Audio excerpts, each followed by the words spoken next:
செந்தமிழன் சீமான் அவர்களை பாராட்டக்கூடிய எதிர் தரப்பினர். இதை குறித்து தான் மிக முக்கிய காணொலியாக இந்த காணொலி இருக்கப் போகின்றது. தமிழே குரல் வலைவலிக்கு உங்களை அன்போடு வரவேற்கின்றேன்.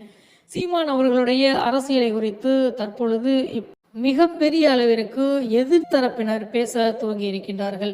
எந்த அளவுக்கு என்றால், சீமானுடைய அரசியல் என்பது மிக சரியான அரசியல், அவருடைய புரிதல் என்பது மிகச் சரியான புரிதல். மேலும் அவர் கட்டுக்கோப்புடன் தன்னுடைய கட்சியை நடத்துகின்றார்.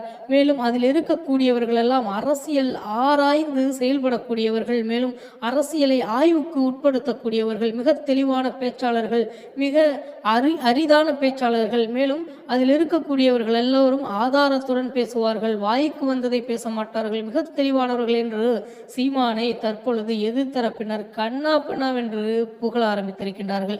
இதற்கெல்லாம் மிக முக்கிய ஒரு விடயமாக நாம் பார்ப்பது எதுவென்றால், இப்பொழுது வந்த ஒரு சில்லறை கட்சிகள் எல்லாம் நாம் தமிழர் கட்சியை எதிர்க்காமல் நேரடியாக களத்தில் இருக்கக்கூடிய ஆளுங்கட்சியான திமுகவை எதிர்க்கின்றோம் என்று கூறக்கூடிய அந்த நிலைதான் நாம் தமிழர் கட்சி எவ்வளவு கண்ணியத்தோடு கட்டுப்பாட்டோடு ஒரு கூட்டத்தை வளர்த்து வைத்திருக்கின்றது என்பதை குறித்து அனைத்து தரப்பினரும் பேச காரணமாக அமைந்திருக்கின்றது.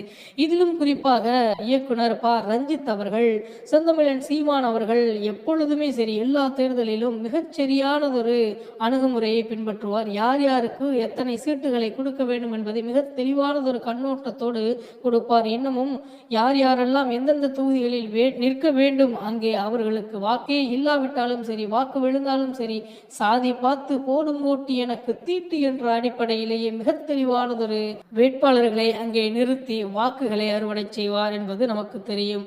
அந்த அடிப்படையிலேயே ரஞ்சித் அவர்கள் பேசியிருக்கக்கூடிய இந்த கூற்றும் அமைந்திருக்கின்றது. அதிகமான இடஒதுக்கீடு கட்சிகளில் தாழ்த்தப்பட்டவருக்கும் பிற்படுத்தப்பட்டவருக்கும் அதிகமாக கொடுத்திருக்கின்றார் செந்தமிழன் சீமானும் நாம் தமிழர் கட்சியும் தமிழ்நாட்டில் என்று ஒரு மலையாள ஊடகத்தில் தன்னுடைய பதிப்பாக, தன்னுடைய செய்தியாக அவர் கூறியிருக்கின்றார். இவர் மட்டுமல்ல, நாம் தமிழர் கட்சியின் மீது ஒரு தவறான அபிப்பிராயம் கொண்ட அனைவரும் நாம் தமிழர் கட்சியை அவ்வப்பொழுது இப்பொழுது உள்ள காலகட்டத்தில் மிக தெளிவானதொரு அரசியலை அவர்கள் முன்னெடுக்கின்றார்கள் என்பதை ஒத்துக்கொண்டுதான் இருக்கின்றார்கள்.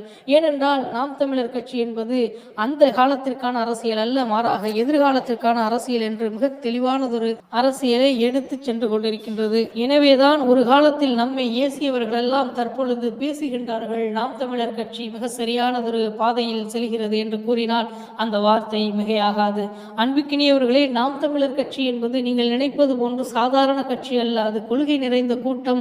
மேலும் எதிர்காலத்தை கணித்து அதற்கு தகுந்தார் போல் செயல்படுத்தும் திட்டங்களை வகுத்து இப்பொழுதே அதற்கான களத்தை கண்டு கொண்டிருக்கின்ற ஒரு கட்சி என்பதை நீங்கள் நினைவில் கொள்ள வேண்டும். மேலும் மக்களுக்கு எது தேவை, எது தேவையில்லை என்பதை மிக தெளிவான ஒரு கண்ணோட்டத்தோடு அவர்கள் அதை செயல்படுத்துகின்றார்கள் என்பதை நீங்கள் நினைவில் வைத்துக் கொள்ள வேண்டும். எனவே நாம் தமிழர் கட்சியை போன்று ஒரு கட்சியை இந்த நூற்றாண்டில் மட்டுமல்ல, எதிர்வரும் எந்த நூற்றாண்டிலும் நீங்கள் கண்டுவிட முடியாது. அந்த அளவிற்கு மிக தெளிவானதொரு அரசியல் நகர்த்தல்களோடு 2026 சட்டமன்ற தேர்தலை நோக்கி அது சென்று கொண்டிருக்கின்றது. உண்மையோடும் உறுதியோடும் மக்களின் பணிக்காக தங்களை அர்ப்பணித்து செயல்படக்கூடியவர்கள் தான் நாம் தமிழர் கட்சியினர் என்பதை மீண்டும் மீண்டும் நாம் தமிழர் கட்சி எப்பொழுதுமே உறுதிபட தெரிவித்துக் கொண்டிருக்கின்றது. மக்களுக்கும் அது புரிந்து கொண்டுதான் இருக்கின்றது.